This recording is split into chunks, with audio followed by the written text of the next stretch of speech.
Just as scientists say we're at a tipping point on climate change, governments around the world have been backing away from the commitments they made as part of the Paris Climate Agreement. Late last year, the United Nations conference known as COP24 wrote the rulebook for implementing the Paris Accord. Will it make progress more possible? Catherine Abreu was in Katowice, Poland for those discussions. She is Executive Director of the Climate Action Network, and she joins us now for a look at all of that. Nice to have you here. A pleasure to be here, Steve. Let's start with what I mentioned there in the intro about this rule book that's supposedly going to help implement Paris. What's the rule book? So like any complex piece of machinery, you need an operating manual to tell you how it works. The Paris Agreement is a big kind of history-making international treaty on climate change.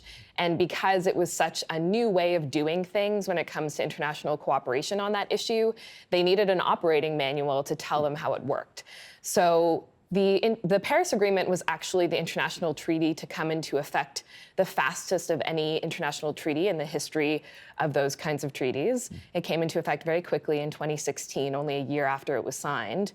And therefore, the operating manual, the rule book, kind of had to be accelerated. They thought they'd have a lot longer to write it than they wound up having. So what were the biggest challenges in writing that rule book so quickly? Well, there are a number of challenges, but if we want to summarize, it kind of comes down to three sticky issues. Number one, you have to figure out how you're going to get every country in the world that has signed on to the Paris Agreement on the same page when it comes to accounting for and reporting on their activities under that agreement. Previously, when we had these kinds of international climate agreements signed, developed countries had very different responsibilities from developing countries. And so it was only those developed countries that were responsible for reporting on their activities. But the Paris Agreement brings everyone together into the kind of same basket of doing the work. And everybody is 100 and how many countries? 187 countries. 87, okay. Yeah, so. Tough. Exactly. So how do we make sure that there are rules that are of a high enough caliber that we can be confident the Paris Agreement is doing what it's supposed to do, while being fair to those countries who are kind of just getting their legs under them in doing that sort of reporting? The other sticky issue is finance, of course, and really it always comes down to money. Developed countries have, for many years now, been providing money to developing nations to help them cut carbon emissions and adapt to the impacts of climate change. And the ways in which finance is going to be provided and how that financing also gets accounted for were really big issues in the rule book. And a part of that was developing countries wanting developed nations to give them predictability on future finance. That's the third sticky thing. Exactly, that's the third sticky thing. A developed country saying, we need to know how much money we can rely on to do this work in the next decade. And developed countries saying, well, we can't tell you that. We may not even know what government we'll have in the next 6 years.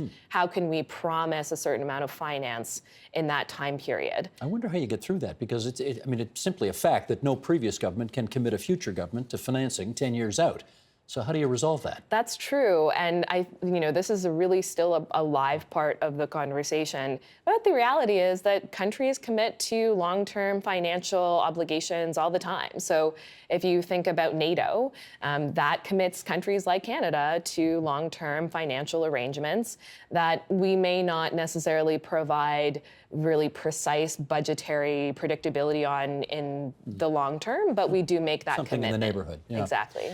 There are, I gather, two sort of approaches to take here. One is strong rules, fast action, let's go, go, go. The slower is a more sort of cautious, deliberative implementation approach. What's Canada's preferred way to go?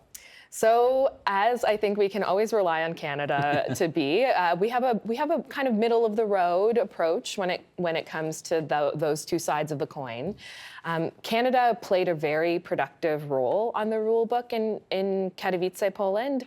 I think we should really applaud the international team that went to that COP to do that work. And I think we did a good job of pushing for robust rules that hold everyone to account and make sure that the Paris Agreement is doing what it needs to do, while also taking the time and the consideration that we need to take to make sure that it's fair and that there's enough flexibility built in that everyone can see themselves in the rule book. And I think Canada also did a good job of providing bridging proposals when there were stalemates between countries. So an example of that is this issue called loss and damage. So I mentioned there's financing currently being provided for countries to mitigate climate change, that's cutting emissions, to adapt to the impacts that they're facing from climate change already. But increasingly, there are communities who can't adapt to the impacts that they're facing and are wanting compensation for the losses and damages that they're experiencing from climate change. This is an issue that Canada is not actually very comfortable in. We don't want to, our government doesn't want to feel beholden to providing finances for those losses and damages. But even still, Canada was able to, at a kind of technical level, provide some really productive ways forward for countries to continue a conversation about how we can perhaps provide a mechanism to compensate for loss and damage in the future. Okay, while this was all happening in Poland, some of the biggest demonstrations anywhere in the world were happening not too far away in France, the so-called Yellow Vest protests, where there were thousands upon thousands of people in the streets complaining about carbon taxes and so on. Yeah. And I wonder what kind of impact those protests had, if any, on what was going on in Poland. Yeah, that's a great question. And definitely we were feeling the kind of ramifications of those protests in the first week of COP24 in Poland. And many of the interviews that I was doing from Katowice involved a conversation about what those protests meant for climate action in general. I think that was a really interesting reminder to the world and to people like me that we can't take action on climate change while ignoring the kinds of social pressures and anxieties that people the world over are facing right now. And that actually was a live part of the conversation in Poland as well. Have you heard of just transition? No. So this is this concept that as we address environmental issues like climate change, and in addressing those, we kind of reshape economies and job markets, that we have to be sure we're actually respecting workers and the communities that rely on them and ensuring decent work emerges from that reshaping of global economies. There was a declaration on just transition that was signed in Poland. It was put forward by the Polish presidency, and several countries around the world, including Canada, signed on to that declaration. And as you may know, actually Canada has this year, or last year I should say, launched a national task force on just transition to think about how those workers who are being affected by the accelerated phase out of coal might be compensated for, and how their communities might be protected as their jobs change. Do you think that might not have happened had the people not been in the streets in France? No, I think that they're moving hand in hand. So what we saw in France, although I think it was sparked by an opposition to a fuel tax that was levied pretty quickly, and I think the French government maybe learned an important lesson there. Too much, too fast. Exactly. And too much too fast and without compensation for people and communities, which is something that Canada is doing very differently. Our carbon tax comes along with revenue being returned to households. So I think that's also an important difference between France and Canada. But ultimately, those protests in France are not just about a carbon tax. They're about people wanting better lives and feeling the kind of pressures of the degradation of a social safety net and the changing nature of work as we see automation and the gig economy take over. And so we kind of have to take those all into consideration and understand that what we're dealing with at this point in human history is a real need to change how we do a lot of things altogether. Well, apropos of that, you know, of course, 6 months ago, the new government of Ontario got elected in part running against carbon taxes and pledging to tear down the cap and trade agreement that the previous government had negotiated. And in that chair, just a few weeks ago, was Rod Phillips, the Minister of the Environment for the new government. We had a little chat. We've pulled a little clip. We're going to show the clip, and then we'll come back and talk, okay? Great. Right over here. Please, Sheldon, if you would. We have repealed the cap-and-trade legislation that the previous government had put into place. We did that because we were concerned about affordability for Ontarians. That put $264 back into people's pockets. It also has reduced the price of gas and diesel and other things.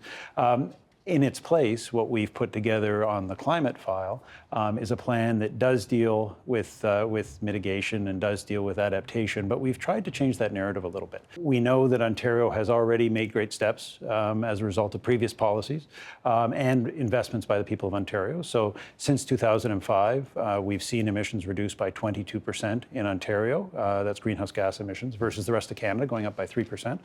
So what we've laid out here is a very straightforward, common sense plan that reduces greenhouse gases the further 8%. What that means is we'll be meeting the obligations that the Prime Minister and the Government of Canada put in place for us for 2030. Okay, so he is arguing for a, what he called straightforward, common sense approach to climate change. How do you think that's going? I would definitely support a straightforward and common sense approach to climate change. And when we're coming off of a year in 2018 where we have seen devastating floods and forest fires rip through Canada. We have seen the kinds of migration crises that in part result from desertification and other pressures that are related to climate change in other parts of the world. We're seeing low-lying small island states being swallowed up by the ocean. Several of them have slipped into the South Pacific in the last number of years. And those are people's homes that are just gone forever. And so from my perspective, when we're seeing those kinds of impacts every day in the lives of Canadians and other people around the world, the common sense approach is to take very ambitious and aggressive action on climate change. I'm not sure that's what he means by a common sense approach. Yeah, so I had some engagement with the minister's office in the lead up to the release of their climate plan, asking that climate plan be in line with what science tells us we need to be doing. And do you think it is?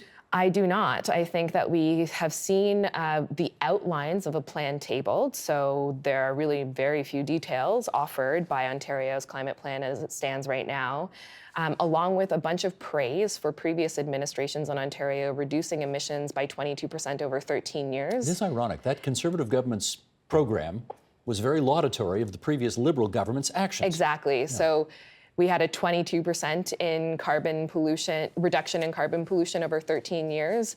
And now we have a promise of an 8% reduction in carbon pollution over the next 12. I mean, that's just entirely insufficient. I want to talk to you for a second here about Dan Gardner, who is the author of a book called Risk, the Science and Politics of Fear. And he had this to say about why people haven't been willing to take bold action on climate change, or perhaps as bold as you would like. Climate change is the greatest threat we face, save for nuclear war, but we sure don't act like it. The problem isn't ignorance. Most people get the basic idea, and when yet another dire report is issued by scientists, people do pay attention, for a few minutes at least, before their thoughts return to the latest political imbroglio, taxes, work, the hockey game, and the thousands of other concerns that consistently beat climate change in the battle for our attention. The problem is, quote, psychological distance. Yeah. Now, with your anthropological background, I presume you are a good person to tell us what psychological distance he's referring to here. Yeah, I read that piece over the holidays and I found it really interesting.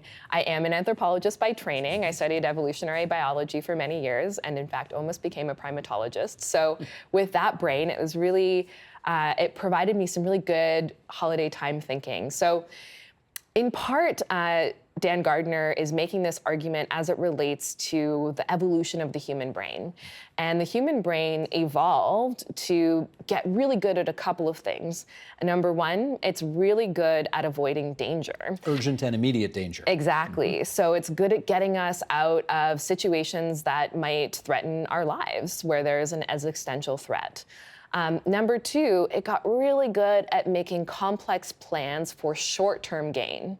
So figuring out how we're going to feed ourselves and our family over the next 1 year, maybe. How we're going to make sure that we have enough shelter for this season. It didn't evolve to be very good at thinking about long-term planning, and it didn't evolve to be very good at thinking about global threats that may not pose an immediate danger to our person. So how do you have to change the language of climate change that you use in order to get our brains, which are not necessarily evolutionarily predisposed to think the way we need to think right now? Yeah, so it's definitely true, and this was the argument in this piece, that a big part of the challenge is we have to think about different kinds of communication around climate change. You actually had a predecessor of mine, a former ED of Climate Action Network, Graham Saul. Yeah, it was on a few weeks ago. He was, yeah, talking about an amazing project that he's undertaken. And a big part of his findings was we need to do a better job at speaking in a way that touches on people's values, that really brings people into the conversation and talks to them about what they care about on a day-to-day basis. So people like me can sometimes fall into the fact trap where we say, well, if you just know enough about climate change, you'll take action on it. But actually, people act on the things that they think influences their identity and their community and who they care about. So really connecting action on climate change to those values is a big part of our task. But here's another aspect of it that I don't think Dan got to in his piece, and that is we have a really interesting tool available to us as humans that other species don't have, and that tool is culture. Culture can help us overcome the limitations of our genetic evolution. So while perhaps we've evolved for that genetic disposition to short-term thinking, as a culture, we can adapt a longer view. Every once in a while, we are better when we think and act together, and climate change is a classic example of an area where we need to come up with a cultural, collective solution. How big a problem is it going to be to do that when the guy with the biggest megaphone in the world has the opposite view to yours? And he's got more Twitter followers than you do, I'm afraid. Yes, I'm not great at Twitter, so that will probably always be the case. But yeah, it's a great question. And for sure, the kind of steadfast opposition we're seeing from the Trump administration right now slows us down at a time where we can't afford to be slowed down. That being said, when Trump announced that the United States was going to pull out of the Paris Agreement, there was a lot of fear in my community that that might result in a number of other countries stepping away from that commitment. Hasn't happened. And it hasn't happened. In fact, the governors in the U.S. said, well, if he's not going to do it, we'll fill the gap. Exactly. And, you know, when it comes to climate action, we here in Canada learned a pretty important lesson through the Harper administration when that federal government wasn't super interested in climate change, that provinces and territories stepped up to the plate. And we're seeing the same thing happen in the United States. And a year later at the G20, all the other nations signed on to a communique that said they were committed to the Paris Agreement. So the United States is still kind of on a limb when it comes to that. In fairness, all the conservatives watching right now would say Jean Chrétien signed us up for an agreement that he had no intention of fulfilling either. So this may be a nonpartisan issue in that regard. I got 30 seconds left here. Are you optimistic at all about what was achieved in Poland? Poland was a difficult slog. Expectations were really high, but we did get a lot of progress that will help us do the work that we need to do in the coming year. And we got an invitation to all of the countries in the world to come back in 2019 and 2020 with more ambitious pledges, and that was what we needed because the scientists of the world are telling us we need to step up our game. And so I think the countries in the world have heard that, and now what matters is what we do at home. Gotcha. That's Catherine Abreu, Executive Director, Climate Action Network. Appreciate you being here tonight. Great to chat, Steve. The Agenda with Steve Paikin is brought to you by the Chartered Professional Accountants of Ontario, helping businesses stay on the right side of change with strategic thinking, insightful decisions, and business leadership. Are you on the right side of change? Ask an Ontario CPA.